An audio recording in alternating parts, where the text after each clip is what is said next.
ബിസ്മില്ലാഹിർ റഹ്മാനിർ റഹീം.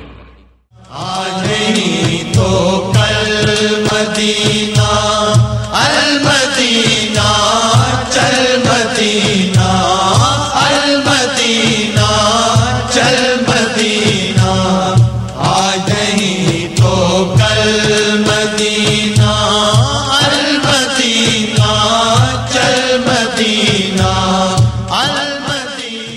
ഇസ്ലാമിക സാഹിത്യരംഗത്ത് വ്യക്തമായ കയ്യൊപ്പ് ചാർത്തി പ്രസാധന രംഗത്ത് മുന്നേറ്റത്തിന്റെ പുതിയ ചുവടുകളുമായി ബദർ പബ്ലിക്കേഷൻസ്. പ്രസാധനത്തിനു പുറമെ നൂതന സാങ്കേതിക വിദ്യകളുമായി ബദർ TV ചാനൽ. ഇസ്ലാമിക സംസ്കാരവും ചരിത്ര സ്മൃതിയും ഉറങ്ങിക്കിടക്കുന്ന മക്കയിലേക്ക് ബദർ ഉംറ ഗ്രൂപ്പ്. ഇന്ത്യക്കകത്തും പുറത്തുമുള്ള സിയാറത്ത് കേന്ദ്രങ്ങളിലേക്ക് സിയാറത്ത് ടൂർ പാക്കേജ്. ലോകത്ത് നടക്കുന്ന ഇസ്ലാമിക ചലനങ്ങളുമായി ബദർ ഓൺലൈൻ ചാനൽ. ബിസിനസ് രംഗത്ത് കാലിക കാഴ്ചപ്പാടുകളുമായി ബദർ പബ്ലിക്കേഷൻസ്, കോഴിക്കോട് 4. കൂടുതൽ വിവരങ്ങൾക്ക് സന്ദർശിക്കുക BadarPublications.com. ബന്ധപ്പെടുക സുന്നി കൈരളിയുടെ മനസ്സറിഞ്ഞവർ. Badar publications, Markaz complex annexe, Kozhikode 4. Phone 04952723 439 9249946233 9048128414. ഞങ്ങളുടെ ഓൺലൈൻ വിലാസം www.badar313.com. أعوذ بالله من الشيطان الرجيم. بسم الله الرحمن الرحيم.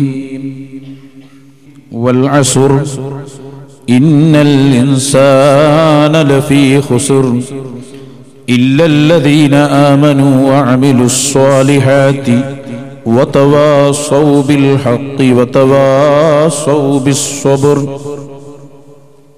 صدق الله مولانا العظيم وصدق وبلغ رسوله النبي الكريم ونحن على ذلك من الشاهدين الشاكرين والحمد لله رب العالمين.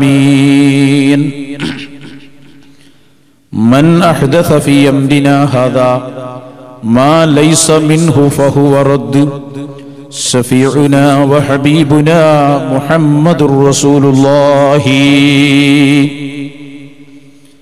إليك رسول الله خبت مطيتي تجوب الفيافي من عبانا إلى الأرجي لتشفع لي يا خير من وطئ الحصى فيغفر لي ربي فأرجع بالفلج. اللهم صل وسلم على رسولك سيدنا محمد وعلى آل سيدنا ومولانا وحبيبنا محمد. അല്ലാഹു സുബ്ഹാനഹു വ തആലയുടെ മഹത്തായ അനുഗ്രഹം കൊണ്ട് വിശുദ്ധ ദീനുൽ ഇസ്ലാമിന്റെ മഹത്തായ ആശയങ്ങൾ പറയാനും പഠിക്കാനും വേണ്ടി ഒരുമിച്ച് കൂടിയ നമ്മുടെ സദസ്സ് അല്ലാഹു ഖബൂൽ ചെയ്യുമാറാകട്ടെ. ഹബീബ് മുഹമ്മദുർ റസൂലുള്ളാഹി സ്വല്ലല്ലാഹു അലൈഹി വസല്ലമ തങ്ങളുടെ പൊരുത്തമുള്ള മജ്ലിസായി അല്ലാഹു ഇതിനെ ഖബൂൽ ചെയ്യുമാറാകട്ടെ. നേരത്തെ ഉദ്ഘാടന പ്രഭാഷണത്തിലും അധ്യക്ഷ ഭാഷണത്തിലുമൊക്കെ നിങ്ങൾ കേട്ടതുപോലെ യഥാർത്ഥ ഇസ്ലാമിന്റെ ആദർശം പറയാൻ വേണ്ടിയാണ് നാം ഇവിടെ ഒത്തുകൂടിയത്. കൂടുതൽ ആമുഖങ്ങളില്ലാതെ നേരെ വിഷയങ്ങളിലേക്ക് കടക്കുകയാണ്. ഇൻഷാ അല്ലാഹ് ഒരു കാര്യം ആമുഖമായി പറയാനുള്ളത്, പറയുന്ന കാര്യങ്ങൾ വളരെ കൃത്യമായി നമ്മൾ മനസ്സിലാക്കുകയും അവ്യക്തമായി വല്ലതും തോന്നുന്നുണ്ടെങ്കിൽ ഇൻഷാ അല്ലാഹ് വളരെ നല്ല മനസ്സോടെ ചോദിച്ച് മനസ്സിലാക്കി അല്ലാഹുവിന്റെ മാർഗത്തിലേക്ക് പോകണം. അതാണ് നമ്മുടെ ആഗ്രഹം. പ്രിയമുള്ള സഹോദരങ്ങളെ, ഈ ലോകം നമുക്കൊരിക്കലും ശാശ്വതമല്ല. അല്ലാഹു സുബ്ഹാനഹു വ തആല നമുക്ക് താൽക്കാലികമായി ജീവിക്കാൻ തന്ന ഒരിടമാണ് ഈ ലോകമെന്ന് പറയുന്നത്. ഈ ലോകത്ത് എല്ലാ കാലത്തും നിൽക്കുമെന്ന് ഒരാൾക്കും ഇവിടെ വാദവും ഇല്ല. നമുക്കറിയാം, വളരെ പെട്ടെന്ന് പല ആളുകളും മരണപ്പെട്ടുകൊണ്ടിരിക്കുന്നു. ഈ അടുത്ത് നമ്മുടെ ഒമാനിൽ തന്നെ വാഹനാപകടങ്ങളിലും മറ്റുമായി ധാരാളം ആളുകൾ മരിച്ചുപോയി. അള്ളാഹു അവർക്കൊക്കെ സന്തോഷം നൽകുമാറാകട്ടെ. പറഞ്ഞു വന്നത്, ഇത് എന്നും അവശേഷിക്കുന്ന ഒരു ലോകമായിരുന്നുവെങ്കിൽ, എല്ലാ കാലത്തും നമുക്കിവിടെ ജീവിക്കാൻ പറ്റിയ ഒരു സാഹചര്യമാണെങ്കിൽ നമുക്ക് ഇത്തരത്തിലുള്ള ഒരു പരിപാടിക്ക് ആവശ്യമില്ല. കാരണം ഏത് പ്രസ്ഥാനത്തിലും പ്രവർത്തിക്കാം, പ്രത്യേക ലക്ഷ്യമില്ല, കുറെ ജീവിക്കുന്നു. അങ്ങനെയല്ലല്ലോ നമ്മുടെ ജീവിതം. മറിച്ച് നമ്മുടെ ഭൂമിയിൽ തന്നെ മനുഷ്യൻ അല്ലാഹു സുബ്ഹാനഹു വ തആല ആദരവ് നൽകിയ വിഭാഗമാണ്. വലഖദ് കറംനാ ബനി ആദം, വിശുദ്ധ ഖുർആൻ തറപ്പിച്ചു പറഞ്ഞതാണ്. മനുഷ്യ മക്കളെ, ആദം നബി അലൈഹി സ്വലാത്തു വസ്സലാമിന്റെ സന്താനങ്ങളെ എല്ലാ അർത്ഥത്തിലും നമ്മൾ ആദരിച്ചിട്ടുണ്ട് എന്ന് അല്ലാഹു സുബ്ഹാനഹു വ തആല തന്നെ അവന്റെ ഖുർആനിൽ രേഖപ്പെടുത്തിയതാണ്. പറഞ്ഞു വന്നത്, നമുക്ക് നമ്മുടേതായ ഒരു ലക്ഷ്യം ഉണ്ട്. ആ ലക്ഷ്യം എന്താണ്? നമ്മളെ സൃഷ്ടിച്ച റബ്ബ് നമ്മെ ഈ കാലം വരെ, ഇനി ഇവിടെ നിന്ന് അങ്ങോട്ട് നമുക്ക് വേണ്ട എല്ലാ സൗകര്യങ്ങളും തന്ന് നമുക്ക് ഇവിടെ ജീവിക്കാൻ സ്വാതന്ത്ര്യം നൽകിയ നമ്മുടെ അല്ലാഹു തആല, ആ അല്ലാഹുവിന്റെ തൃപ്തി നേടി വിശാലമായ സ്വർഗത്തിൽ ഒരുമിച്ച് കൂടുക എന്നതാണ് നമ്മുടെ എല്ലാവരുടെയും പ്രധാനപ്പെട്ട ലക്ഷ്യം. അല്ലാഹു ആ ലക്ഷ്യത്തേക്ക് നമ്മളൊക്കെ എത്തിക്കുമാറാകട്ടെ. നേരത്തെ ഇവിടെ ഉദ്ഘാടനം ചെയ്ത വന്നിരായ സുഹൃത്ത് സഖാഫി അവർകൾ ഓർമ്മപ്പെടുത്തിയതുപോലെ, ഇവിടെ ആരും നശിക്കണമെന്ന് കരുതി ഒരു പ്രസ്ഥാനത്തിൽ പ്രവർത്തിക്കുന്നുണ്ട് എന്ന് നമുക്കാർക്കും തോന്നിയിട്ടില്ല. ഉണ്ടോ? അല്ലാഹു ആലം. എല്ലാരും ചിന്തിക്കുന്നത് ഞാൻ സ്വർഗത്തിലെത്തണമെന്ന് തന്നെയാണ്. നരകത്തിൽ കടക്കാൻ വേണ്ടി ആരെങ്കിലും പ്രവർത്തിക്കുന്നതായി നമ്മൾ ഇതുവരെ കേട്ടിട്ടില്ല. ഏത് പ്രസ്ഥാനക്കാരനെ വിളിച്ചു ചോദിച്ചാലും പറയുന്നത് സ്വർഗത്തിൽ പ്രവേശിക്കാൻ വേണ്ടി തന്നെയാണ് ഞാൻ അതിൽ പ്രവർത്തിക്കുന്നത് എന്നാണ്. പിന്നെ എങ്ങനെ ആ പ്രസ്ഥാനത്തിൽ പെട്ടുപോയി? സാഹചര്യങ്ങളിൽ പെട്ടു. പലപ്പോഴും വിദേശ രാജ്യങ്ങളിലൊക്കെ പോകുമ്പോ കാണാം, നാട്ടിൽ പാരമ്പര്യത്തോടെ ജീവിച്ച പലരും സാഹചര്യങ്ങൾക്ക് അടിമപ്പെട്ട് പല പ്രസ്ഥാനങ്ങളിലും പെട്ടുപോകാറുണ്ട്. അവർ നരകത്തിൽ കടക്കണമെന്ന് വിചാരിച്ചതിൽ മെമ്പറായതല്ല, മറിച്ച് അതാണ് ശരിയെന്ന് തെറ്റിദ്ധരിച്ചു, അല്ലെങ്കിൽ അറിവില്ലായ്മ കൊണ്ട് അങ്ങനെ മനസ്സിലാക്കിപ്പോയി. അവിടെയാണ് നമ്മുടെ പണ്ഡിത സംഘടനയും ICF ഒക്കെ ഇടപെടുന്നത്. നമ്മൾ പറഞ്ഞു കൊടുക്കാത്തത് കൊണ്ട് ഒരാളും വഴിതെറ്റാൻ പാടില്ല. നിങ്ങൾക്കറിയാലോ, ഖവാരിജികൾ രംഗത്ത് വന്നപ്പോ, ഖവാരിജി എന്ന് പറഞ്ഞാൽ ഇസ്ലാമിക ചരിത്രത്തിലെ ആദ്യത്തെ പുത്തൻവാദികളാണ്. അലി ഇബ്നു അബീ ത്വാലിബ് റളിയല്ലാഹു അൻഹുവിന്റെ കാലഘട്ടത്തിൽ മുസ്ലിം മുഖ്യധാരയിൽ നിന്ന് മാറി നിന്ന് പുത്തൻവാദങ്ങൾ പ്രചരിപ്പിച്ച ആദ്യത്തെ പുത്തൻവാദ പ്രസ്ഥാനമാണ് ഖവാരിജുകൾ. ആ ഖവാരിജുകൾ രംഗത്ത് വന്ന സമയത്ത് അന്നത്തെ വലിയ പണ്ഡിതനായ ബഹുമാനപ്പെട്ട അബ്ദുല്ലാഹി ഇബ്നു അബ്ബാസ് റളിയല്ലാഹു അൻഹുമാ, സ്വഹാബിയാണ്, ഖുർആൻ വ്യാഖ്യാതാക്കളുടെ നേതാവാണ്. ബഹുമാനപ്പെട്ട അബ്ദുല്ലാഹി ഇബ്നു അബ്ബാസ് തങ്ങൾ ആ ഖവാരിജുകൾക്കെതിരെ വാദപ്രതിവാദങ്ങൾ നടത്തുകയും ഒരൊറ്റ വാദപ്രതിവാദം കൊണ്ട് 10,000-ഓളം വരുന്ന ആളുകൾ സുന്നത്ത് ജമാഅത്തിലേക്ക് തിരിച്ചു വരികയും ചെയ്തിട്ടുണ്ട്. ഞാൻ പറയുന്നത് ഇത് പുതിയ സംഗതിയല്ല. എല്ലാ കാലത്തുമുള്ള പണ്ഡിതന്മാരും പ്രവർത്തകന്മാരും ഇവിടെ വഹിച്ച പങ്ക് അല്ലെങ്കിൽ കടമ നിർവഹണം മാത്രമാണ് നമ്മുടെ സുന്നി പ്രവർത്തകർ ഇപ്പോൾ ഇവിടെ ഒരുക്കിയിട്ടുള്ളത് എന്ന് ആമുഖമായി ഞാൻ ഓർമ്മപ്പെടുത്തുകയാണ്. പ്രിയമുള്ള സഹോദരങ്ങളെ, ഒരു കാര്യം ഞാൻ ഉറപ്പിച്ചു പറയും, ഇബ്ലീസ് ലഅനത്തുല്ലാഹി അലൈഹി നമ്മുടെ ശത്രുവാണ്. അല്ലാഹു അവരിൽ നിന്ന് നമ്മളെ കാത്തു രക്ഷിക്കുമാറാകട്ടെ. അതിലാർക്കും തർക്കമില്ലാത്തൊരു വിഷയമാണല്ലോ. ഇന്നഹു ലക്കും അദുവ്വുൻ മുബീൻ. എത്രയോ സ്ഥലത്ത് ഖുർആൻ പറഞ്ഞതാണ് ഇബ്ലീസ് ശത്രുവാണ്. ഈ ഇബ്ലീസ് വളരെ തന്ത്രപരമായിട്ടാണ് കാര്യങ്ങൾ ചെയ്തുകൊണ്ടിരിക്കുന്നത് എന്ന് നിങ്ങളൊക്കെ മനസ്സിലാക്കണം. ഇബ്ലീസ് ആദ്യം നല്ല ആളായിരുന്നു, നിങ്ങൾക്കൊക്കെ അറിയാം. സ്വർഗത്തിലായിരുന്നില്ലേ ഇബ്ലീസിന്റെ വാസം? പിന്നെ അയാള് നരകത്തിലേക്ക് പോകാനുള്ള കാരണം എന്താ? നമ്മുടെ പിതാവായ ബഹുമാനപ്പെട്ട അബുൽ ബശർ ആദം നബി അലൈഹിസ്സലാം, ആദം നബിക്ക് സുജൂദ് ചെയ്യാൻ പറഞ്ഞപ്പോൾ അയാൾ സമ്മതിച്ചില്ല. സത്യത്തിൽ നിങ്ങൾ നോക്ക്, അള്ളാഹു പറഞ്ഞു പോടാ, ആദമിന് സുജൂദ് ചെയ്യാത്ത നിനക്ക് ഇവിടെ നിൽക്കാനുള്ള അധികാരമില്ല എന്ന് പറഞ്ഞ് സ്വർഗത്തിൽ നിന്ന് പുറത്താക്കിയപ്പോ അള്ളാഹുവിനോട് രണ്ട് കാര്യങ്ങളാണ് ഇബ്ലീസ് ആവശ്യപ്പെട്ടത്. ഒന്ന്, അള്ളാഹുവിനോട് പറഞ്ഞു, റബ്ബേ ഏതായാലും ഞാൻ നരകത്ത് പോവാണല്ലോ, അതുകൊണ്ട് തന്നെ ഖിയാമത്ത് നാൾ വരെ ജീവിക്കാനുള്ള അവകാശം എനിക്ക് വേണം. ഇബ്ലീസിന്റെ ഒരു ആഗ്രഹം നോക്ക് നിങ്ങൾ. അപ്പൊ അള്ളാഹു പറഞ്ഞു, അത് തരാം, ഖിയാമത്ത് നാൾ വരെ എനിക്ക് ആയുസ് തരാം. പിന്നെ പറഞ്ഞു, ഞാൻ നരകത്തിലേക്ക് പോകാനുണ്ടായ കാരണം അത് ആദം നബിയാണ്. അതുകൊണ്ട് ആദമിന്റെ സന്താനങ്ങളെ മുഴുവനും ഞാൻ എന്റെ വഴിയിൽ നരകത്തിലേക്ക് കൊണ്ടുപോകുമെന്ന് ഇബ്ലീസ് അള്ളാഹുവിനോട് നേരെ പറഞ്ഞതാ. അള്ളാഹു പറഞ്ഞു, അത് നിന്റെ ആഗ്രഹമാണ്, എല്ലാരും നടക്കൂല. എന്റെ മുഖ്ലിസീങ്ങളായ എന്നെ മാത്രം പേടിച്ച് ജീവിക്കുന്ന ചില ആളുകളുണ്ട്, അവരെ വഴിതെറ്റിക്കാൻ നിനക്ക് കഴിയില്ലെന്നും അല്ലാത്തവരെ വഴിതെറ്റിക്കാമെന്നും അല്ലാഹു തആല ഇബ്ലീസിനെ അറിയിച്ചു. പിന്നെ അവിടെ നിന്ന് ഇങ്ങോട്ട് ഈ കാലം വരെ ഇബ്ലീസ് നമുക്ക് ഖൈറായ ഒരു കാര്യവും ചെയ്തിട്ടില്ല. മനുഷ്യ കുലത്തിന് നന്മയുള്ള ഒരു പ്രവർത്തനവും ചെയ്തിട്ടില്ല. ചിലപ്പോ ചില പ്രവർത്തനങ്ങളൊക്കെ കാണുമ്പോൾ നല്ലതാന്ന് നമുക്ക് തോന്നിപ്പോകും, പക്ഷെ അതിന്റെ ഉള്ളിൽ വലിയ ചതിയുണ്ടായി. ഒരു ദിവസം ബഹുമാനപ്പെട്ട ഉമർ ബിൻ അബ്ദുൽ അസീസ് റളിയല്ലാഹു അൻഹു, അഞ്ചാം ഖലീഫ എന്ന് നമ്മളൊക്കെ പറയുന്ന ഉമർ ബിൻ അബ്ദുൽ അസീസ് തങ്ങൾ ഉണ്ടല്ലോ, ഒരു ദിവസം എന്നും സുബീക്ക് നേരത്തെ എഴുന്നേൽക്കുന്ന മഹാനാ. ഒരു ദിവസം നേരം വൈകി ഉറങ്ങിയപ്പോ ബാങ്ക് കൊടുത്തിട്ട് എണീൽക്കാൻ ഒരല്പം വൈകിപ്പോയി. കഥാവൊന്നായിട്ടില്ല, ബാങ്ക് കൊടുത്ത് കുറച്ച് കഴിഞ്ഞതാ. അപ്പൊ ഒരാൾ വന്നിട്ട്, അല്ല സുബീ നിസ്കരിക്കണ്ടേ, എഴുന്നേറ്റ് നിസ്കരിക്കുന്നു.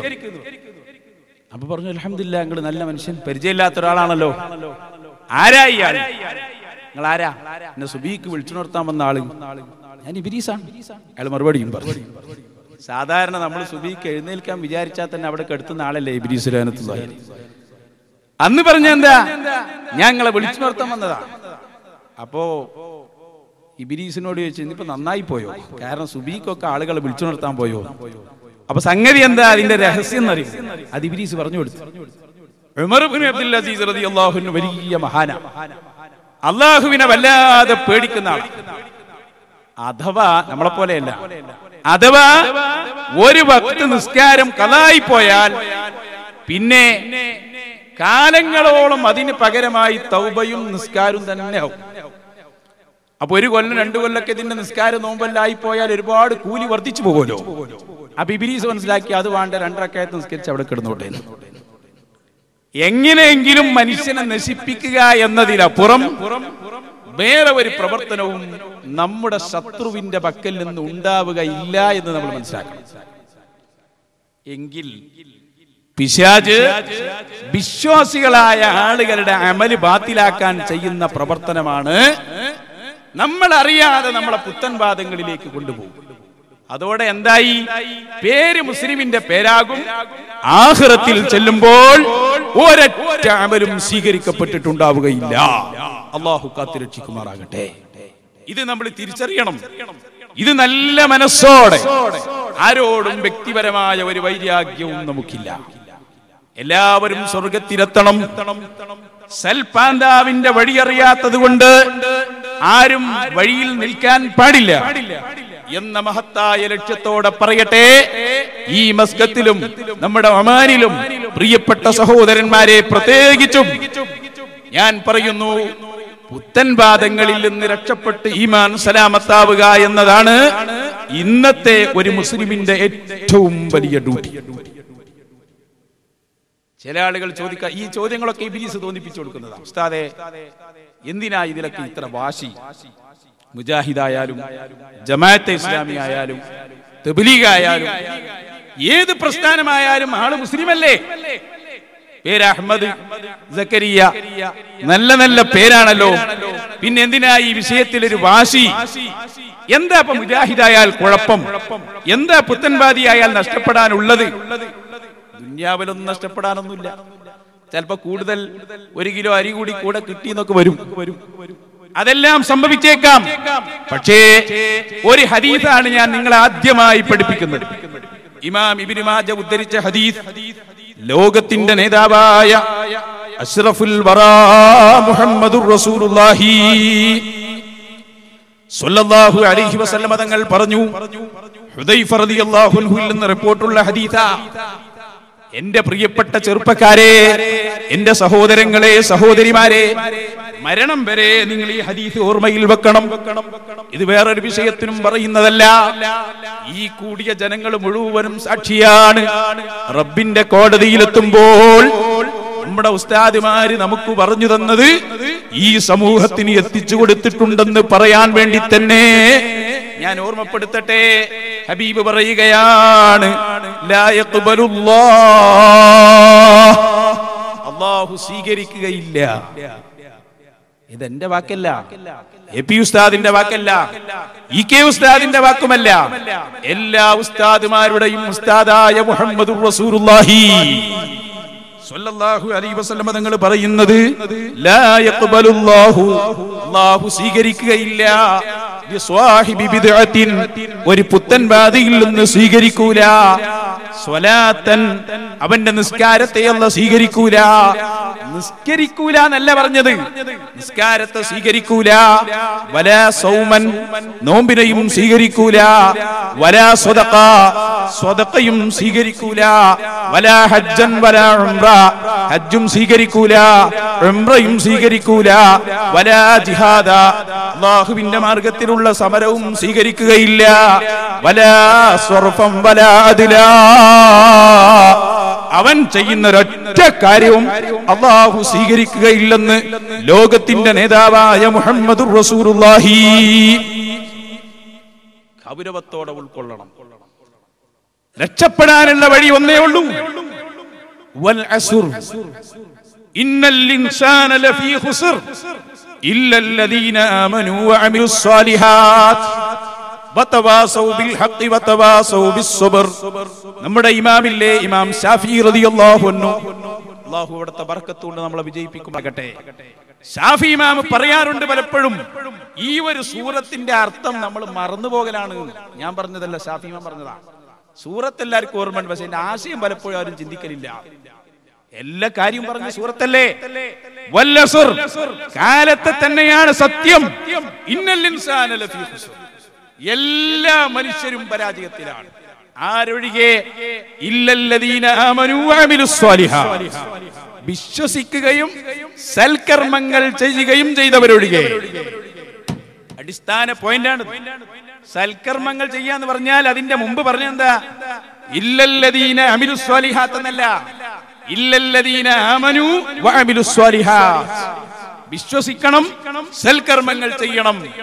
അതുകൊണ്ടാണ് ഇങ്ങനെയുള്ള ഒരു പ്രോഗ്രാമിന് തന്നെ പ്രസക്തി വരുന്നത്. അതുകൊണ്ടാണ് നമ്മൾ പറയുന്നത്, നമുക്കറിയുന്നതൊക്കെ പറഞ്ഞു തരാം, നിങ്ങൾ ചോദിക്കൂ നല്ല മനസ്സോടെ. കാരണം ഇത് രാഷ്ട്രീയ പാർട്ടിയിൽ മെമ്പറാകും പോലെയല്ല, അത് ഏതിലും ആവാ, ദുനിയാവോട് അത് കഴിയും.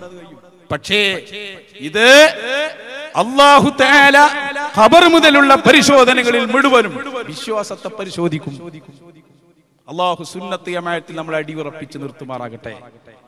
നമ്മൾ എപ്പോഴും കേൾക്കുന്ന ഹദീസല്ലേ, സതഫ്തരിഖു ഉമ്മത്തി അലാ 73 മില്ല, എന്റെ ഉമ്മത്ത് 73 വിഭാഗമാകും. അപ്പൊ 73 വിഭാഗമാകുന്നത് ഹബീബ് തങ്ങളുടെ, നബി സല്ലല്ലാഹു അലൈഹി വസല്ലം തങ്ങളുടെ ഉമ്മത്ത് തന്നെ. ഈ 73 വിഭാഗത്തിലുള്ളവന്റെ പേര് മുസ്ലിമിന്റെ പേരാ. അവർ സ്വർഗത്തിലാണെന്നാണോ പറഞ്ഞത്? അല്ല, കുല്ലുഹും ഫിന്നാർ, എല്ലാവരും നരകത്തിലാണ്. ഇല്ലാ മില്ലത്തൻ വാഹിദ, ഒരു വിഭാഗം ഒഴികെ, ത്വഹ റസൂലുള്ളാഹി.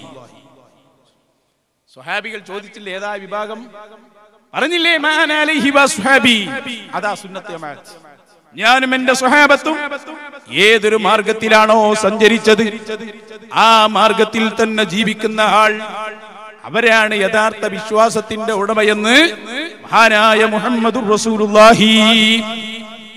4 കാര്യങ്ങളാണ് ഇപ്പൊ ഞാൻ പറഞ്ഞത്. ഒന്ന്, ഇത്തരം ആദർശ സംഗമങ്ങളുടെ പ്രസക്തി മരണം എന്ന ഒന്ന് നമ്മുടെ മുന്നിൽ ഉണ്ടായത് കൊണ്ടാകുന്നു. 2, മരണശേഷമുള്ള വിജയത്തിന്റെ ഏറ്റവും ആദ്യത്തെ ഘടകം വിശ്വാസം നന്നാകലാണ്.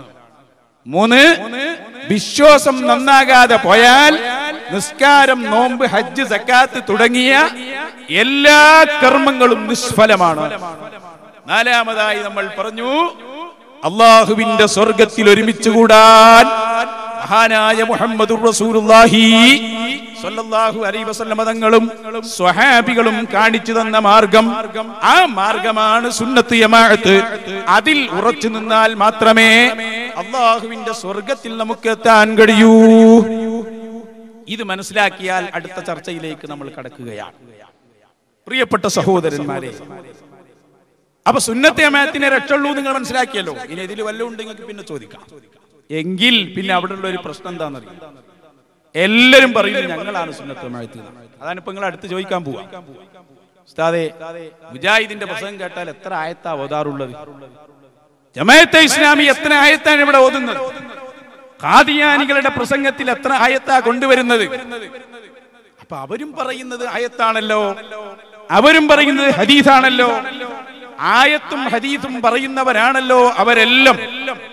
അപ്പൊ അവരും യഥാർത്ഥ പ്രസ്ഥാനത്തിന്റെ വാഹകരാണെന്ന് അവകാശപ്പെടുകയും ചെയ്യുന്നു. എങ്കിൽ അവര് പറയുന്നതും ശരിയായിക്കൂടെ? അല്ലെങ്കിൽ അവര് പറയുന്നതിലും ഒരല്പമെങ്കിലും ശരി ഉണ്ടായിക്കൂടെ? ഇങ്ങനെയൊക്കെ സംശയിക്കുന്നു. ഞാൻ അതിന് 2-മതായി നിങ്ങളോട് പറയുന്നു. ഇവിടെ എന്റെ സദസ്സിൽ വന്ന എല്ലാവരും മനസ്സിലാക്കേണ്ട ഒരു സത്യം, ഖുർആൻ ഓതി എന്നതുകൊണ്ട് മാത്രം, ഹദീസ് പറഞ്ഞു എന്നതുകൊണ്ട് മാത്രം ഒരാളും സത്യവിശ്വാസിയാകുമെന്ന്, യഥാർത്ഥ പ്രസ്ഥാനത്തിൽ മെമ്പറാകുമെന്ന് ഒരാളും മനസ്സിലാക്കണ്ട. ആ ധാരണ ആദ്യം തിരുത്തണം. ഏത്? ഖുർആൻ ഓതിയത് കൊണ്ട് അല്ലെങ്കിൽ ഹദീസ് പറഞ്ഞത് കൊണ്ട് മാത്രം അയാൾ യഥാർത്ഥ വിശ്വാസിയാണെന്ന് നമുക്ക് വിലയിരുത്താൻ പറ്റുമോ?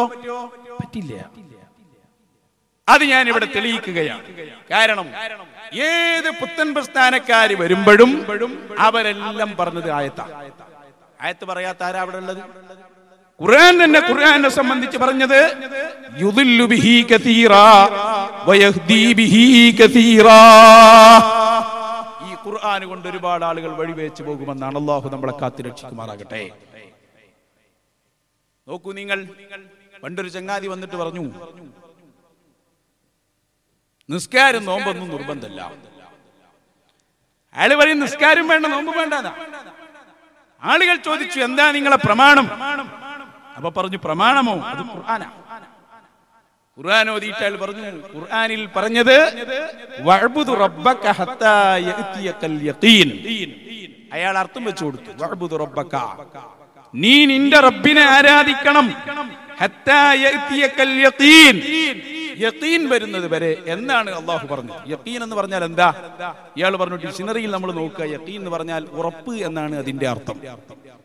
അതുകൊണ്ട് തന്നെ ഉറപ്പ് വരുന്നത് വരെ ആരാധിക്കണം എന്നാണ് അള്ളാഹു പറഞ്ഞത്. എനിക്ക് നല്ല ഉറപ്പാണ്, ആകാശം ഭൂമിയുണ്ട്, സുന്നി മുജാഹിദല്ല, അതുകൊണ്ട് ഇനി നിസ്കാരം വേണ്ട എന്ന് അയാൾ വാദിച്ചു. അയാളെ പേര് മുസ്ലിമാണ്. ഇനി നിങ്ങൾക്കറിയോ, ഇപ്പൊ മുജാഹിദുകളും ജമാഅത്തുകളും ഭിന്നിച്ചു എന്ന് ഞാൻ പറയും, ഇൻഷാ അല്ലാഹ് പറയും. മുജാഹിദുകളെ കൂട്ടത്തിൽ നിന്ന് ആദ്യം ഭിന്നിച്ചു പോയ ഒരാൾ എത്രയോ ഗ്രൂപ്പായി പോയി. അതിന്റെ കാരണം ഇൻഷാ അല്ലാഹ് ഞാൻ വിലയിരുത്തും.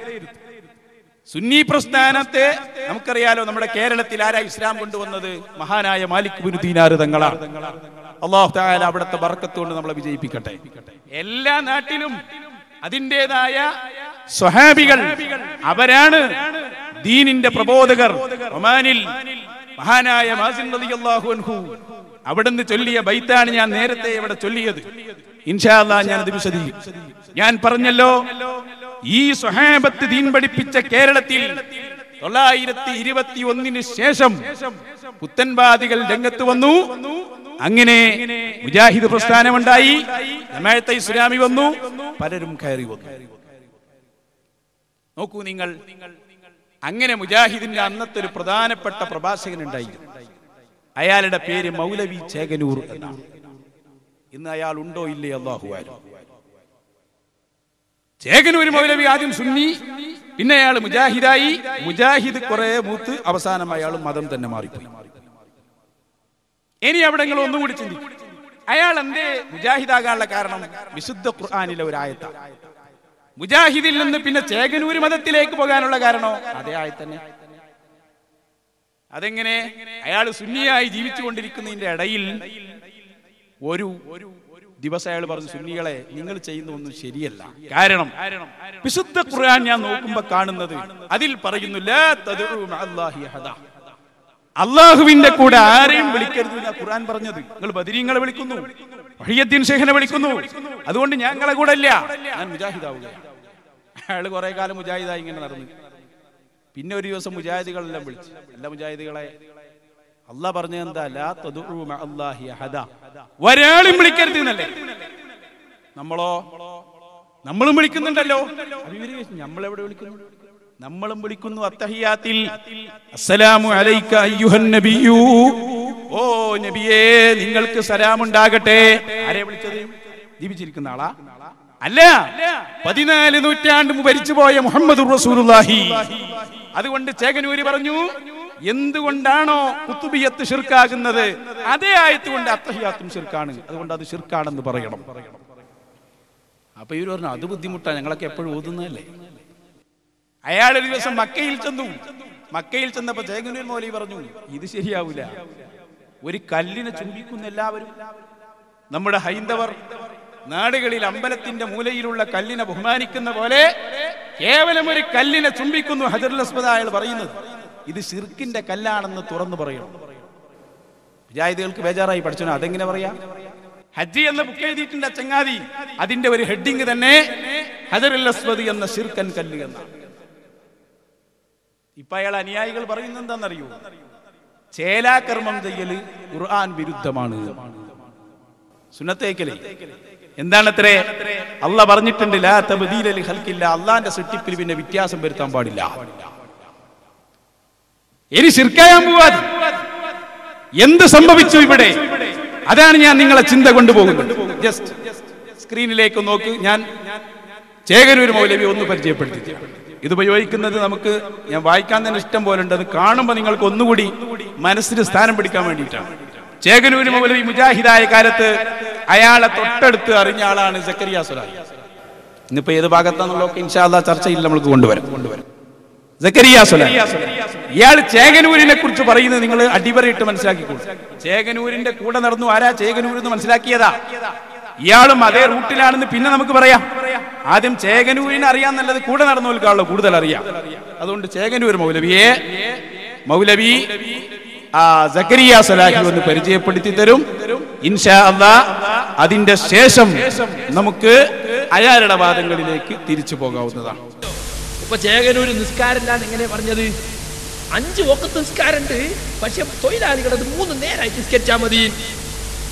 5 വഖത്തുണ്ട്, പക്ഷെ 3 നേരം വഖത്തന്നെ നേരെ. അപ്പൊ മൊത്തത്തിൽ 3 നേരമുള്ളൂ. കേൾക്കുമ്പോ എന്ത് മനസ്സിലാവും? തൊഴിലാളികൾ ആളാട്ട ഇയാള്. 5 ഉണ്ടെങ്കിലും നമ്മൾ 3 ആയിട്ട് നിസ്കരിച്ചാൽ മൊലാളിമാർക്ക് വേറെ പണിയൊന്നുമില്ലല്ലോ. മൗലവിമാർക്കും നിസ്കരിച്ചെന്നെ ഒരു ബാങ്ക് കഴിയുമ്പോൾ അടുത്ത ബാങ്ക് ഇയാള് തൊഴിലാളിന്റെ ആളാട്ടോ. പിന്നെ കുറെ കഴിഞ്ഞിട്ട് പറഞ്ഞു നിസ്കാരം 3 തന്നെ ഉള്ളൂ, അസിൽ തന്നെ 3 ഉള്ളൂ. പിന്നെ കുറെ കഴിഞ്ഞിട്ട് പറഞ്ഞ് 2 ഉള്ളൂ എന്നാണ് എന്റെ ഗവേഷണം ഇപ്പോൾ എത്തി നിൽക്കുന്നത്.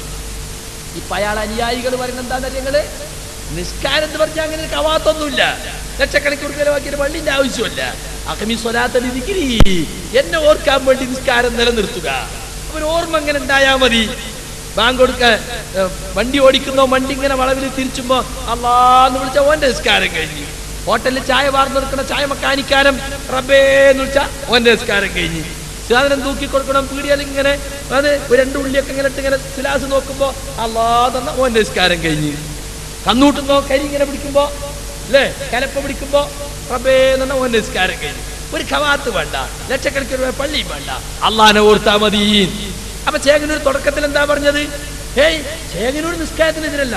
അയാൾ പറഞ്ഞത് 5 വഖത്തുണ്ട്, എന്നാലും അത് 3 ആക്കി തൊഴിലാളികൾക്ക് സൗകര്യത്തിൽ നിസ്കരിക്കാൻ അല്ലാഹു ഇളവ് നൽകിയിട്ടുണ്ടെന്നാ. അയാൾ 3 നിസ്കരിക്കലില്ല എന്ന് അയാളൊപ്പം ജീവിച്ചവർക്കറിയാം. അങ്ങനെ തന്നെയാണ് നിഷേധം തുടങ്ങിയത്. നിഷേധം ഒറ്റടിക്കാൻ ഞാൻ മോന്ത കടി കിട്ടുമല്ലോ. ഒറ്റയടിക്ക് നിഷേധിക്കാൻ പറ്റില്ല, അതൊരു അസുഖമാണ്. അതെങ്ങനെ തുടങ്ങിയാ പിന്നെ അങ്ങനെ പോകും. ഇയാളെ പാർട്ടിന്റെ പേരെന്താണെന്നറിയോ? ചേകനൂരിന്റെ ഖുർആൻ സുന്നത്ത് സൊസൈറ്റി. ഖുർആനും അതിലില്ല, സുന്നത്തും ഇല്ല, സൊസൈറ്റി ഉണ്ടോ? അല്ലാഹു അക്ബർ. ഞാൻ എന്തിനാ അത് പറഞ്ഞത്? അയാളുടെ പാർട്ടിയുടെ പേര് തന്നെ ഖുർആനാണ്. ഖുർആൻ ഓതി ഹദീസ് പറഞ്ഞു എന്നതുകൊണ്ട് അത് യഥാർത്ഥ സുന്നത്ത് ജമാഅത്താന്ന് മനസ്സിലാക്കണ്ട എന്നുള്ളതിന്റെ തെളിവാണ്. ഒരു തെളിവും കൂടി കൊണ്ടുവരാം. ഈ അടുത്ത് വേറൊരു ചങ്ങാതി ക്രിസ്ത്യാനിയായി. ക്രിസ്ത്യാനി ആയത് എന്തിനാന്ന് നമുക്കറിയാം, അയാൾക്കും അറിയാം, എല്ലാവർക്കും അറിയാം. പക്ഷെ അയാൾ അത് ന്യായീകരിക്കാൻ വേണ്ടി ഒരു CD ഇറക്കി. ആ CD-യിൽ അയാൾ പറയുന്നത് ഞാൻ ക്രിസ്ത്യാനി ആകാനുള്ള കാരണം ഖുർആനാണ്. അയാൾ ഒരു ദിവസം ഖുർആൻ എടുത്ത് മറിച്ച് നോക്കി അത്രേ രാവിലെ. അപ്പൊ അയാൾക്ക് കാണാൻ കഴിഞ്ഞത് ഖുർആനിൽ പറയുന്നുണ്ട്, ഖുർആനിൽ സംശയമുണ്ടെങ്കിൽ ബൈബിൾ പോയി നോക്കണം. അങ്ങനെയാണ് ഞാൻ ക്രിസ്തു മതത്തിലേക്ക് പോയത് എന്നാണ് ഫാദർ സുലൈമാൻ പറയുന്നത്. അയാൾക്ക് നമുക്കൊരു ചാൻസ് കൊടുക്കാൻ അയാൾ പറഞ്ഞോട്ടെ. അപ്പൊ നമുക്ക് മനസ്സിലാവും അയാളും എല്ലാവരും ക്രിസ്ത്യാനിയാകാൻ വരെ ഇവിടെ തെളിവ് ഖുർആനാണെങ്കിൽ പിന്നെ അതിനെ സംബന്ധിച്ച് കൂടുതലൊന്നും വിശദീകരിക്കണം. പ്രാർത്ഥന കഴിഞ്ഞ് ഞാൻ ഖുർആൻ തുറന്നപ്പോൾ കണ്ട വചനം ഖുർആനിന്റെ 10-ാം അധ്യായം 94-ാം വാക്യം. എന്താ പറയുന്നതെന്നറിയോ? فإن كنتم في شك مما أنزلنا إليك فاسأل الذين يقرؤون الكتاب من قبلك لقد جاءك الحق فلا تكونن من الممترين.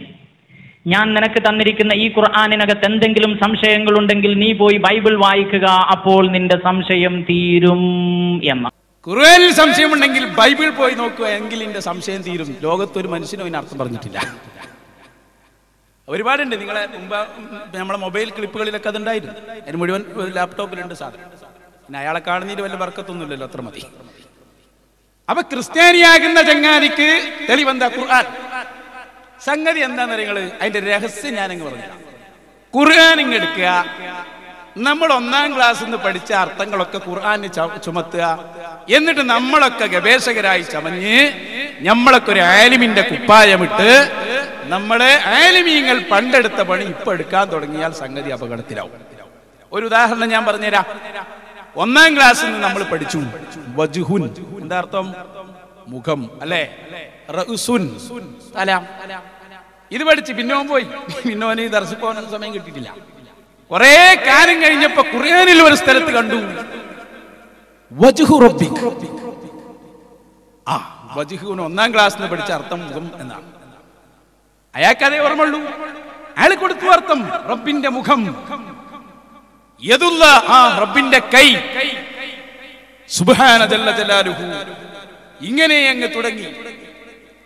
നിങ്ങൾക്കറിയോ, ഇസ്ലാമിനെ നശിപ്പിക്കാൻ ഈ പണ്ഡിത വേഷം ചമയലാണ്. ഞാൻ മുജാഹിദ് പ്രവർത്തകരുടെ പ്രസംഗം കേൾക്കുന്നുണ്ടെങ്കിൽ, ജമാഅത്തെ ഇസ്ലാമിക്കാർ കേൾക്കുന്നുണ്ടെങ്കിൽ ഞാൻ അവരെ കുറ്റപ്പെടുത്തുന്നില്ല.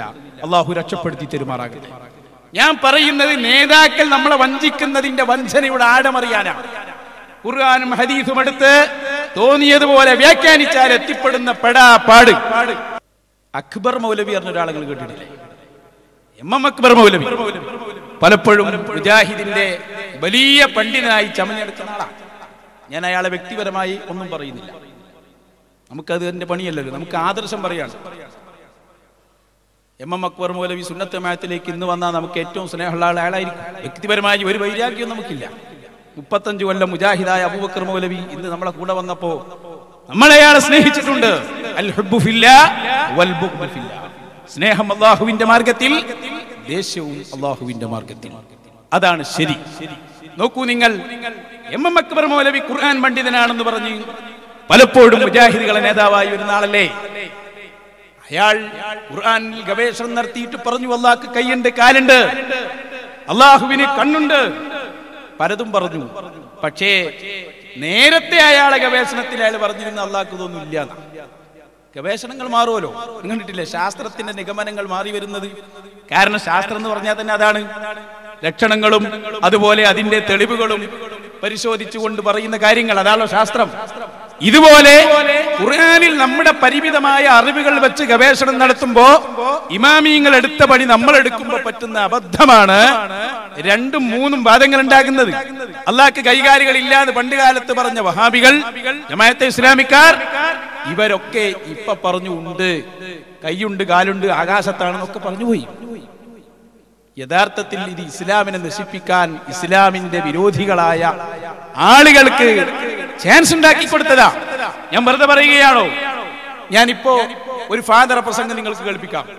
അയാള് അക്ബർ മൗലവിന്റെ പ്രസംഗം ഉദ്ധരിച്ചുകൊണ്ട് അയാൾ പറയുന്നു, അല്ല മുസ്ലിമീങ്ങളെ, നിങ്ങളുടെ ഖുർആനിൽ നിങ്ങളെ റബ്ബിനെ കുറിച്ച് രണ്ടഭിപ്രായമാണോ?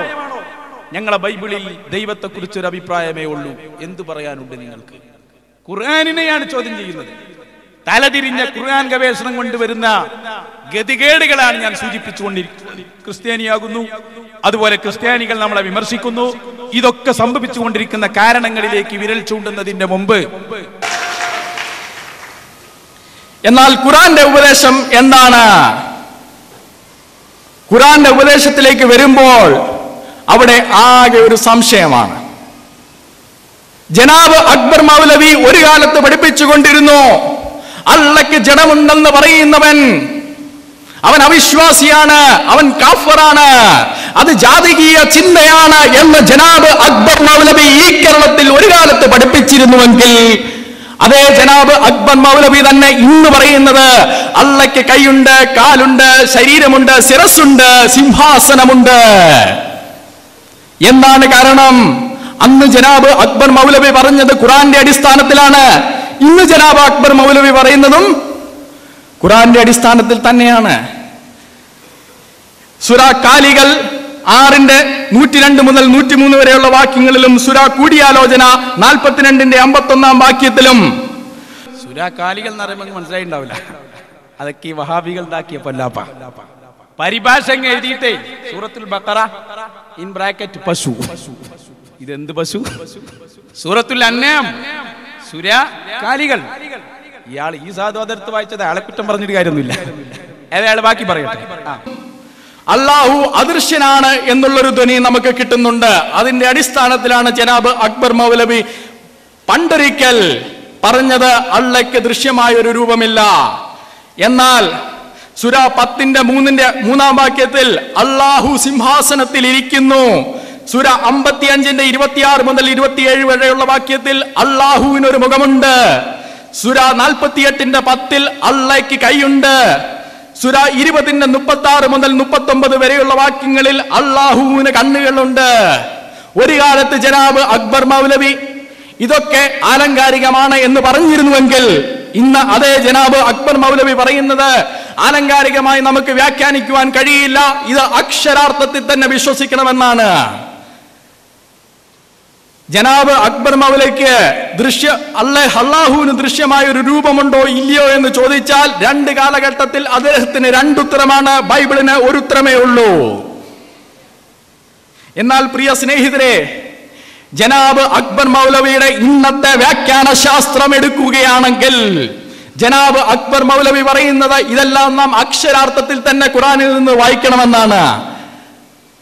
കഷ്ടമെന്ന് പറയട്ടെ, ജനാബ് അക്ബർ മൗലവിയുടെ വ്യാഖ്യാന ശാസ്ത്രം നാം അതേപോലെ എടുക്കുകയാണെങ്കിൽ, സൂറ 28:88 പറയുന്നത് അള്ളാഹുവിന്റെ മുഖമൊഴികെ സകലവും നശിച്ചു പോകും. അള്ളയുടെ കൈകാലുകൾ നഷ്ടപ്പെട്ട്, അള്ളയുടെ ദേഹം ശിരസിൽ നിന്ന് വിച്ഛേദിക്കപ്പെട്ട്, മുഖം മാത്രമായി ജനാബ് അക്ബർ മൗലവി പറയുന്നത് എല്ലാം നമ്മൾ അങ്ങ് അക്ഷരാർത്ഥത്തിൽ വ്യാഖ്യാനിക്കണമെന്നാണ്. അതുകൊണ്ട് അക്ഷരാർത്ഥത്തിൽ വ്യാഖ്യാനിക്കുന്നു എന്നേ ഉള്ളൂ. ജനാബ് അക്ബർ മൗലവിയുടെ അതേ വ്യാഖ്യാന ശാസ്ത്രം എടുക്കുകയാണെങ്കിൽ, ഏറ്റവും അവസാനം അള്ളാഹു ശിരസിൽ നിന്ന് ഉടൽ വിച്ഛേദിക്കപ്പെട്ട് കൈകാലുകൾ നഷ്ടപ്പെട്ടവനായി മുഖം മാത്രമായി ശേഷിക്കുന്ന ഏതോ ഒരു ആത്മാവാണ്. ഇത് നമ്മുടെ ദൈവം അല്ലേ?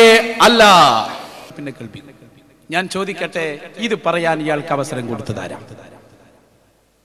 പണ്ട് പേരോട് ഉസ്താദിന്റെ പ്രസംഗം കേൾക്കുമ്പോ ഉസ്താദ് പറയാറുണ്ട്, അതുപോലെ AP ഉസ്താദൊക്കെ പറയാറുണ്ട്, സത്യത്തിൽ പുത്തൻവാദികൾ മതത്തെ ഒറ്റുകൊടുക്കുന്നവരാണ്. ഇത് ശരിയാണെന്നല്ലേ ഇപ്പൊ മനസ്സിലാകുന്നത്? എന്തുകൊണ്ട് ഈ സംഭവം ഇവിടെ ഉണ്ടായി എന്നറിയാം നിങ്ങൾക്ക്? ഖുർആനും സുന്നത്തും പ്രമാണമാണ് എന്ന് പറഞ്ഞതിന്റെ അർത്ഥം പലർക്കും മനസ്സിലായില്ല. ഞാനത് തുറന്നു പറയട്ടെ, ഖുർആനും സുന്നത്തും തന്നെയാണ് നമ്മുടെ പ്രമാണം. പക്ഷേ അഹ്ലുസുന്നയും പുത്തൻവാദികളും തമ്മിലുള്ള ഡിഫറൻസ്, വ്യത്യാസം എന്താണെന്നറിയോ? നമ്മൾ പറയുന്നത് ഖുർആൻ സുന്നത്തിനെ മനസ്സിലാക്കേണ്ടത് നമ്മളല്ല, മുൻഗാമികൾ മനസ്സിലാക്കിയതുപോലെ മനസ്സിലാക്കണം. ഡിക്ഷണറി നോക്കി അർത്ഥം വെക്കേണ്ട ഗ്രന്ഥമല്ല ഖുർആൻ, ഗ്രന്ഥമല്ല ബുഖാരി. ഇവിടെയാണ് നമ്മളുള്ളത്. അത് ഖുർആൻ തന്നെ പറഞ്ഞതാണ്. എവിടെ? ഇന്ന് ഓതുന്ന ഫാത്തിഹയിൽ തന്നെ ഉണ്ട്. ഇഹ്ദിനസ് സിറാത്തുൽ മുസ്തഖീം, നേരായ വഴിക്ക് ഞങ്ങളെ വഴി നടത്തണം എന്നും ദ്വാരിക്കണം 17 റക്അത്തിലും. ഉടനെ പറഞ്ഞു അല്ലാഹ് ഏതായി നേരായ വഴി? സിറാത്തുൽ ലദീന അൻഅംത അലൈഹിം, അല്ലാഹുവേ നീ അനുഗ്രഹിച്ചവരുടെ വഴി. അനുഗ്രഹിച്ചവരാരാ? സൂറത്തുൻ നിസാ മറിക്ക് വമൻ യുതിഇല്ലാഹ വറസൂല ഫഉലൈക മഅല്ലദീന അൻഅമ അല്ലാഹു അലൈഹിം മിനൻ നബിയ്യീന വസ്സുദ്ദീഖീന വസ്സുഹദാഇ വസ്സാലിഹീൻ. അല്ലാഹു അനുഗ്രഹിച്ചവർ അമ്പിയാക്കൾ, ഔലിയാക്കൾ, സ്വാലിഹീങ്ങൾ, ശുഹദാക്കൾ. അപ്പൊ കാര്യം വ്യക്തമാണ്. ഒരായത്ത് കിട്ടിയ നമ്മൾ ചിന്തിക്കേണ്ടത് എന്താണെന്നറിയോ? ഈ ആയത്ത് നിന്നുണ്ടായതാണോ? അടിസ്ഥാനപരമായ വിവരമായ ഞാൻ പറയുന്നു. ഈ ഹദീസ് നിന്നുണ്ടായതാണോ? അല്ല.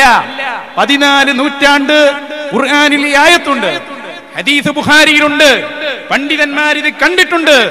അവരൊക്കെ ഇതിന് നൽകിയ വ്യാഖ്യാനം എന്താണ് എന്ന് പരിശോധിക്കാതെ നമ്മൾ ഖുർആനിന് സ്വയം ഗവേഷകരായി ചമഞ്ഞാൽ അതാണ് ഇന്നത്തെ ഏറ്റവും വലിയ അപകടം. ഞാൻ ഈ പറഞ്ഞതൊക്കെ അതാ സംഭവിച്ചത്. ഞാൻ പറഞ്ഞല്ലോ, ഉറപ്പ് വരുന്നത് വരെ ആരാധിക്കണം എന്ന് അർത്ഥം വെച്ച മൗലവിന്റെ കഥ. യഥാർത്ഥത്തിൽ ആയത്തിന്റെ അർത്ഥം എന്താ? വഅബ്ദു റബ്ബക ഹത്താ യതിയക്കൽ യഖീൻ. യഖീൻ വരുന്നത് വരെ ആരാധിക്കണം എന്ന് പറഞ്ഞാൽ ഉറപ്പ് എന്നല്ല അവിടെ അർത്ഥം. തഫ്സീർ മറിക്ക് ഐൽ മൗത്ത്, ഉറപ്പായ കാര്യം വരുന്നത് വരെ, മരണം വരുന്നത് വരെ ആരാധിക്കണം. ഒരു കുഴപ്പമില്ല. ഈ ചങ്ങാതി മതിയല്ലോ. ഖുർആനിൽ സംശയമുണ്ടെങ്കിൽ ബൈബിൾ പോയി നോക്കണം. എന്താ പറഞ്ഞെന്നറിയോ? നബി തങ്ങളോട് അല്ല പറഞ്ഞതാ.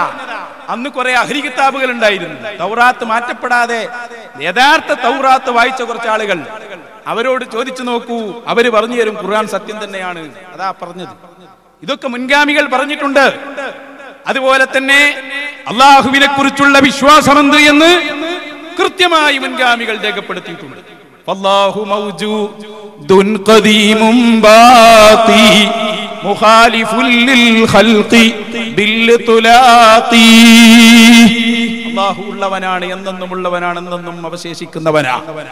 സൃഷ്ടികളോട് ഒരു രൂപത്തിലും അവന് ഒരു സാദൃശ്യവും ഇല്ല. അല്ലാഹ് ആകാശത്താന്നൊക്കെ പറഞ്ഞ ചോദ്യം വരും. ആകാശം ആരാ പഠിച്ചത്? അതല്ല. അപ്പൊ അതിന് മുമ്പ് അതുണ്ടല്ലോ. ഒന്ന് എവിടെയിരുന്നു?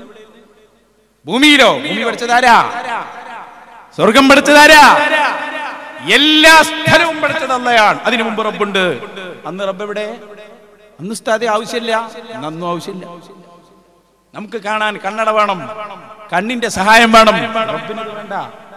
അപ്പൊ വജ്ഹുന്നുണ്ടല്ലോ ഉസ്താദെ. ഇമാം നബവിയുടെ കിതാബ് എടുക്ക്, ഇമാം റാസിയുടെ കിതാബ് മറിക്ക്. പറഞ്ഞിട്ടുണ്ട് ഇത്തരം ആയത്തുകൾ മുത്തശാബിഹാത്ത്, അല്ലാഹുവിനും അള്ളാഹു അറിയിച്ചു കൊടുക്കുന്നവർക്കും അല്ലാതെ അതിന്റെ താല്പര്യം അറിയൂല. അതുകൊണ്ട് അർത്ഥം അറിയൂല എന്ന് പറഞ്ഞു കുറെ പണ്ഡിതന്മാർ. വേറെ ചില പണ്ഡിതന്മാർ പറഞ്ഞു അതിന് യോജിച്ച അർത്ഥം വെച്ചു കൊടുക്കണം. വജ്ഹുല്ല എന്ന് പറഞ്ഞാൽ അള്ളാഹുവിനെ തന്നെയാണ് ഉദ്ദേശിച്ചത്. മുഖം എന്നർത്ഥം വെക്കാൻ പാടില്ല, കൈ എന്നർത്ഥം വെക്കാൻ പാടില്ല. യൻസിലു റബ്ബുന എന്ന് പറഞ്ഞാൽ റബ്ബിന്റെ റഹ്മത്ത് ഇറങ്ങുമെന്നാണ് ഞാൻ പറയുന്നത്. മുൻഗാമികൾ എന്താണോ അർത്ഥം പറഞ്ഞത് ആ രൂപത്തിൽ പറഞ്ഞാൽ നമ്മൾ എവിടെയും തകരൂല. അതാണ് പ്രധാനപ്പെട്ട പോയിന്റ്. വസ്സാബിഖൂനൽ അവ്വലൂന മിനൽ മുഹാജിരീന വൽ അൻസാർ വല്ലദീന തബഊഹും ബിഇഹ്സാൻ. ഈ ആയത്ത് കൂടി നിങ്ങൾ മനപ്പാഠമാക്കണം എന്ന് പറഞ്ഞാൽ അതിന്റെ ആശയം മനപ്പാഠമാക്കണം. വസ്സാബിഖൂനൽ അവ്വലൂൻ, ആദ്യകാലത്ത് ഇസ്ലാമിലേക്ക് കടന്നു വന്ന ആളുകൾ, മിനൽ മുഹാജിരീന വൽ അൻസാർ, മുഹാജിറുകളും അൻസാറുകളുമായ സ്വഹാബികൾ. വല്ലദീന തബഊഹും ബിഇഹ്സാൻ, അവരോട് പിൻപറ്റിയ ആളുകൾ. അവരെ കുറിച്ച് ഖുർആൻ പറയുന്നു റളിയല്ലാഹു അൻഹും വറദുവൻ. അല്ലാഹു അവരെയും ഇഷ്ടപ്പെട്ടു, അല്ലാഹുവിനെ അവരും ഇഷ്ടപ്പെട്ടു.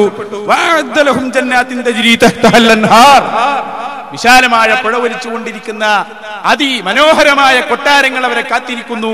ഖാലിദീന ഫീഹാ അബദ, അവർ എന്നും അതിൽ ശാശ്വതരാണ്. ദാലിക്കൽ ഫൗസുൽ അദീം, അതാണ് ഉന്നത വിജയം. അല്ലാഹു നമുക്ക് തരുമാറാകട്ടെ. അപ്പൊ വളരെ വ്യക്തമാണ് കാര്യം. ഒരു ഹദീസും ആയത്തും നമ്മൾ എന്ത് ചെയ്യാം? എപ്പോഴും നമുക്ക് വലിയ അറിവ് എന്താണെന്നറിയും. നമ്മൾ പഠിക്കേണ്ട ആദ്യത്തെ അറിവ് നമുക്ക് അറിവില്ല എന്നുള്ളതാണ്. ആ പോയിന്റ് എത്തിയ സുന്നിയായി നിങ്ങൾ എഴുതി വെച്ചോ, ഞാൻ ഒന്നുകൊണ്ടും പറയില്ല. അഹങ്കാരവും അറിവില്ലായ്മയും ഒരാളെ മനസ്സിലുണ്ടെങ്കിൽ ഒന്നുകിൽ അയാൾ മുജാഹിദാവും അല്ലെങ്കിൽ അയാൾ ജമാഅത്തെ ഇസ്ലാമി. ഇമാമിങ്ങളെ തള്ളിയാപ്പോൾ അവിടെയാണ് നമ്മൾ അടിസ്ഥാനപരമായ കാര്യം. മുൻഗാമികളെക്കാൾ നമ്മൾ നന്നാകൂല, അങ്ങനെ തോന്നുന്നുണ്ടോ? അംസി ഖൈറും മിനൽ യൗം അൽ യൗം ഖൈറും മിനൽ ഗദ് ത്വഹ റസൂലുള്ളാഹി. ഇന്നലെയായിരുന്നു ഇന്നിനേക്കാൾ ഖൈർ, ഇന്നാണ് നാളത്തേക്കാൾ ഖൈർ. അങ്ങോട്ട് പോകുമ്പോൾ നശിച്ചു പോവാ, നന്നാകാൻ പോവല്ല. മുൻഗാമികളെ വിട്ടാൽ പോയല്ലോ. ഇനി നിങ്ങൾ നോക്കി, ഇപ്പോ ഷാഫി ഇമാമും ഹനഫി ഇമാമും ഒക്കെ എടുത്ത പണി നമ്മൾ എടുക്കുകയാണ്. ആരായി എടുക്കുന്നത്? ഉസ്താദേ, മുജാഹിദുകളും ജമാഅത്തുകളൊക്കെ ഗവേഷണം ചെയ്യുന്നത് പണ്ഡിതന്മാരാണല്ലോ. എന്ന ആരാപ്പ ഈ പണ്ഡിതന്മാർ? ജസ്റ്റ് ഒന്ന് നിങ്ങൾക്ക് ഞാൻ പഠിപ്പിച്ചു തരാ. എടുക്ക് നമ്മളെ സക്കരിയ സലാഹി തന്നെ ആകട്ടെ, അയാളാണല്ലോ ഇപ്പൊ ആള് കൂടിയപ്പോ എന്ത് സംഭവിച്ചിട്ട് ക്വാളിറ്റി കുറഞ്ഞു. ഇയാൾ പറയുന്നത് ആദ്യം ഒന്ന് മനസ്സിലാക്കുക. മുജാഹിദ് പ്രസ്ഥാനത്തിൽ ഇപ്പോൾ ഉള്ള നേതാക്കൾ, ഇയാൾ അതിനെ വിലയിരുത്തുന്നത് ചപ്പും ചവറുമായ ഒന്നും തിരിയാത്ത ആളുകളാണ് നേതാക്കളായുള്ളത്. നമ്മൾ പറഞ്ഞാൽ ആരോപണമാവുള്ളൂ. നേതാവായ മൗലവി ഇയാളെ പുറത്താക്കുന്നതിന് മുമ്പ് പറഞ്ഞാട്ടോ, പുറത്താക്കിയ പ്രദേശം കൊണ്ട് പറഞ്ഞൊന്നുമല്ല. ഇത് പറഞ്ഞതുകൊണ്ടാണോ പുറത്താക്കിയത്, അത് വേറെ ചിന്തിക്കേണ്ടിയാണ്. ഏതായാലാകട്ടെ, അയാൾ പറയട്ടെ. ഇപ്പൊ ആള് കൂടിയപ്പോ എന്ത് സംഭവിച്ചിട്ട് ക്വാളിറ്റി കുറഞ്ഞു. ക്വാളിറ്റി കുറഞ്ഞ ചപ്പും ചവറും ഒക്കെ ഇതിലേക്ക് കയറി വന്നു. പ്രത്യേകിച്ച് ഒരു പഠനമോ അല്ലെങ്കിൽ അന്വേഷണമോ നടത്താതെ കുറെ ആളുകൾ ഇതിലേക്ക് ഇങ്ങനെ വലിഞ്ഞു കയറി വന്നു. ഓനൊക്കെ പ്രസിഡന്റും സെക്രട്ടറിയും മേഖലാ സെക്രട്ടറിയും ജില്ലാ സെക്രട്ടറിയും ഒക്കെ ആയിട്ട് അങ്ങനെ പോയി സംസ്ഥാനത്തിൽ വരെ എത്തി. പ്രത്യേകിച്ച് സംഘടന പിളർന്ന സന്ദർഭത്തിൽ നമുക്കറിയാം, KNM അനുകൂലിക്കുന്ന ഒരു കള്ളിത്തറിയാണ് നാട്ടിലെങ്കിലും ഓനെ നമ്മൾ സപ്പോർട്ട് ചെയ്യാണ്. കാരണം എന്താ, ആരും ഇല്ലല്ലോ അവിടെ. എന്നാ ഒരാളെങ്കിലും ഉണ്ടാകട്ടെ, അത്ര ഗുണമുള്ളവനൊന്നല്ല, എന്നാലും KNM സപ്പോർട്ട് ചെയ്യുന്ന ഒരു ചപ്പെങ്കിൽ ചപ്പ് എന്ന നിലക്ക്. പിന്നെ മാനേജ്മെന്റ് ക്വാട്ടയിൽ എത്തുകയാണ് സംഘടനയിൽ. മേഖലാ സെക്രട്ടറി അവൻ ജില്ലയും മേഖലയും ജില്ലയും ഒന്നുമില്ല, നേരിട്ട് സംസ്ഥാനത്തേക്കൊക്കെ എത്തുകയാണ്. അങ്ങനെയുള്ള കുറെ ആളുകൾ നമ്മുടെ പ്രസ്ഥാനത്തിൽ ഉണ്ടായി എന്നത് പ്രസ്ഥാനത്തിന്റെ ക്വാളിറ്റി ജനങ്ങൾക്കിടയിൽ ഇല്ലാതാക്കും എന്ന കാര്യം നമ്മൾ മറന്നു പോകരുത്. ക്വാളിറ്റി ആദ്യമല്ല, ഇപ്പൊ ഇയാൾ പറഞ്ഞു ഉള്ളതും കുറഞ്ഞു പോയി. ഇത് ഞാൻ പറയില്ലല്ലോ. നിങ്ങൾ നോക്കി, ഇന്ന് നമ്മൾ സന്തോഷിക്കാൻ ഞാൻ വെറുതെ പറഞ്ഞതല്ല. നിങ്ങൾ ഈ കേസ് മുസ്ലിയാർ, അല്ലാഹു അവിടുത്തെ ദർജ വർദ്ധിപ്പിക്കട്ടെ, പതി അബ്ദുൽ ഖാദിർ മുസ്ലിയാർ ഇപ്പൊ ആള് കൂടി അനുമതി വരുമ്പോ പറഞ്ഞാ പോരെ. നോക്ക് നിങ്ങൾ, എല്ലാ രംഗത്തും നമുക്ക് നേതൃത്വം നൽകിയ നമ്മുടെ ആലിമീങ്ങൾ, ആ ആലിമീങ്ങൾ അന്ന് പറഞ്ഞ സത്യം നിങ്ങൾക്ക് മനസ്സിലായില്ലേ? നമ്മൾ പറഞ്ഞു വഹാബികൾ അല്ലെങ്കിൽ ജമാഅത്തെ ഇസ്ലാമിക്കാർ അവർ ദീന് പറയുന്നത് ബുദ്ധി കൊണ്ടാണ്, അവർക്ക് അതിന് മുമ്പിൽ ഒന്നും പ്രശ്നമല്ല. ബുഖാരി വരെ തള്ളിയ സംഭവങ്ങൾ നമ്മൾ പറഞ്ഞു. ഞാനൊക്കെ ഇത് പഠിച്ചുകൊണ്ടിരിക്കുമ്പോ ബഹുമാനപ്പെട്ട AP ഉസ്താദിന്റെ പ്രസംഗം കേൾക്കാറുണ്ട്, അല്ലേ? നമ്മുടെ ഉസ്താദുമാരെ പ്രസംഗം കേൾക്കുമ്പോഴൊക്കെ ഉസ്താദുമാര് പറയും ബുഖാരി വരെ അവർ സ്വീകരിക്കൂല, ഓർക്ക് തോന്നിയത് പറഞ്ഞാൽ സ്വീകരിക്കും അല്ലെങ്കിൽ തള്ളിക്കളയും. അന്ന് ഇവരൊക്കെ പറഞ്ഞു ഇല്ലട്ടോ. അന്നത്തെ വലിയ ആളാണ് സലാം സുല്ലമി, ഇൻഷാ അല്ലാഹ് ആളുകൾ കാണാൻ പോവാണ്. അബ്ദുസലാം സുല്ലമി ഇടവണ്ണക്കാരൻ. ഈ സുല്ലമി ഇവർക്കൊക്കെ മുജാഹിദിസം പഠിപ്പിച്ച ആളാ. അന്ന് ഇയാളെ ബുക്ക് വായിച്ചിട്ടാണ് പലരും മുജാഹിദായത്. ഇന്ന് എവിടെ എത്തിയെന്നറിയങ്ങള്? അയാളെ ബുക്ക് വായിച്ച മുജാഹിദിലെ ചെറുപ്പക്കാര് പറയുന്നത് അയാൾ ഹദീസ് നിഷേധിയാണ് എന്നാണ്. നമ്മളെ ആലിമീങ്ങൾ പറഞ്ഞതിന് ടിക്ക് ചെയ്യുകയാണ്. വെറുതെ പറയില്ല. എത്രത്തോളം ബുഖാരിയിലുള്ള ഹദീസ് വരെ സുല്ലമി തള്ളിക്കളഞ്ഞു എന്ന് പറഞ്ഞു. നമ്മളല്ല, നമ്മൾ പറഞ്ഞത് മുൻഗാമികളെ തള്ളുന്നവരാണ് ഈ വരുന്ന. മുജാഹിദ് ബാലുശ്ശേരി ഒന്ന് ഇടപെടാൻ പോകും. ശരിക്കും ശ്രദ്ധിച്ചോ, മുജാഹിദ് ബാലുശ്ശേരി പ്രസംഗിക്കുന്നത് നമുക്കെതിരല്ല. അയാള് മുജാഹിദ് മതം പഠിച്ച അബ്ദുസലാം സുല്ലമി എടവണ്ണ എന്ന് പറയുന്ന ആളെ സംബന്ധിച്ച് അയാൾ പറയുന്നു ബുഖാരി പോലും സ്വീകരിക്കാൻ അയാൾക്കാവില്ല. നിങ്ങൾ ഗൗരവത്തോടെ ചിന്തിച്ചു. പറയട്ടെ മുജാഹിദ് ബാലുശ്ശേരി, എന്നിട്ട് ബാക്കി ഞാൻ കേൾപ്പിച്ചു. കേട്ടോളി, നബിയുടെ ഒരു ഹദീസ്, മുഹമ്മദ് നബിയുടെ ഒരു ഹദീസ് സഹിയായി വന്നു. അതിനൊരാൾ നിഷേധിച്ച ഇസ്ലാമിന്റെ വിധി എന്താ? ഷഹാദത്ത് കലിമയുടെ 2ാം ഭാഗം നിഷേധിച്ച കാഫർ. എങ്ങനെ? സഹീഹ് ബുഖാരി എന്ന് ഒരു ഹദീസ് ഒരാൾ നിഷേധിച്ചു. ഓൻ ആരാ? ഓൻ കാഫിറാണ്, ഇസ്ലാം എന്ന് പുറത്തു പോയവനാണ്. കാരണം ഒരു ഹദീസ് സ്വീകരിക്കാനുള്ള മുഴുവൻ മാനദണ്ഡത്തോടെയും ഒരു ഹദീസിനെ നിഷേധിച്ചാൽ അല്ലാഹുവിന്റെ റസൂലിന് വഹിയുണ്ട് എന്നതിനെ അവൻ നിഷേധിച്ചു. തീർന്നില്ല. വമാ യൻതിഖു അനിൽ ഹവാ ഇൻ ഹുവ ഇല്ലാ വഹ്യുൻ യൂഹാ. സൂറത്തുൽ നജ്മ് 3-4 വചനങ്ങൾ. ആ വചനത്തിൽ പറയുന്നത് അറിയോ? റസൂലുള്ള അഭീഷ്ടൻ സംസാരിക്കാറില്ല. എല്ലാം വഹീന്റെ അടിസ്ഥാനത്തിലാണ് ദീന് പഠിപ്പിക്കുക. ആ നബിയുടെ ഹദീസ്, ആ ഹദീസ് വഹിയാണ്, ആ ഹദീസ് വഹിയാണ്. ആ വഹീനെ നിഷേധിക്കലാണ്.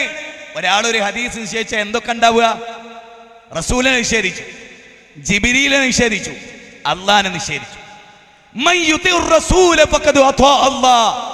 ആരെങ്കിലും റസൂലിനെ അനുസരിച്ചാൽ അവൻ അള്ളാഹിനെ അനുസരിച്ചു. 4-ാം അധ്യായം 80-ാമത്തെ വചനം.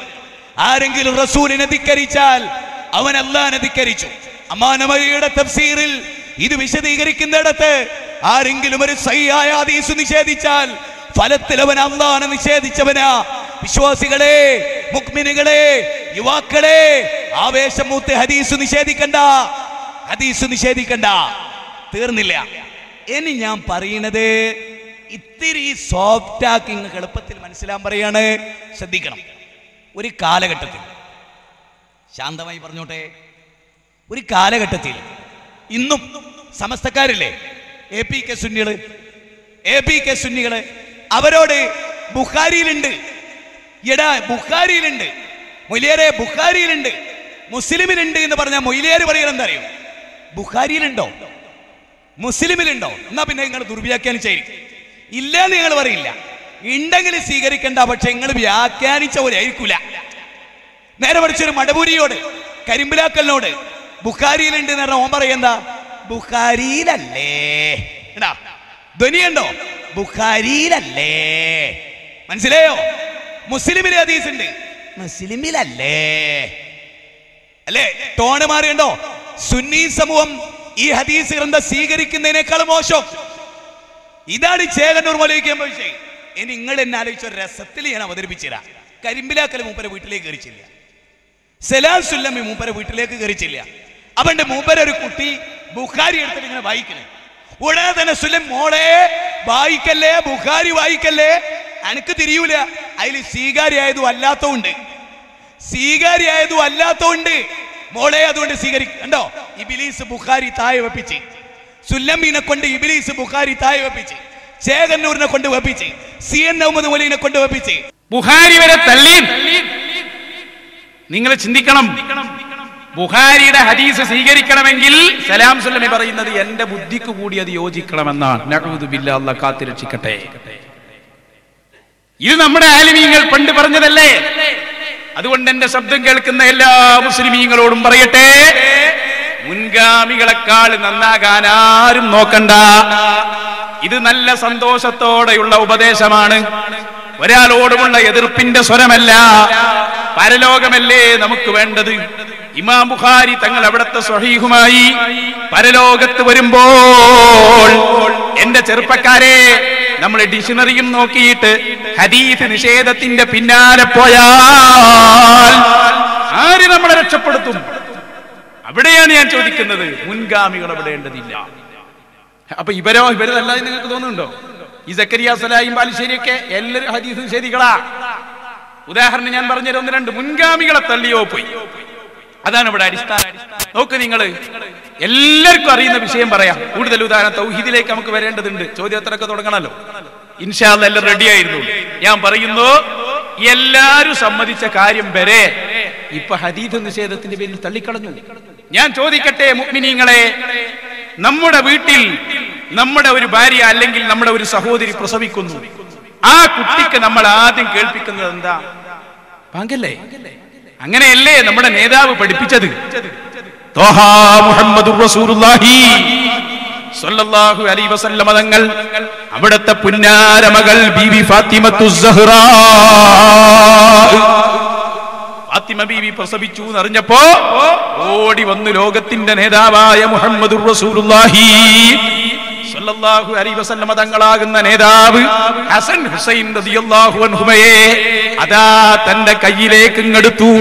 ഹസൻ തങ്ങളുടെ കാത് ഹബീബിന്റെ ചുണ്ടിലേക്ക് അമർത്തിപ്പിടിച്ചുകൊണ്ട് ബാങ്ക് കൊടുക്കുന്നു.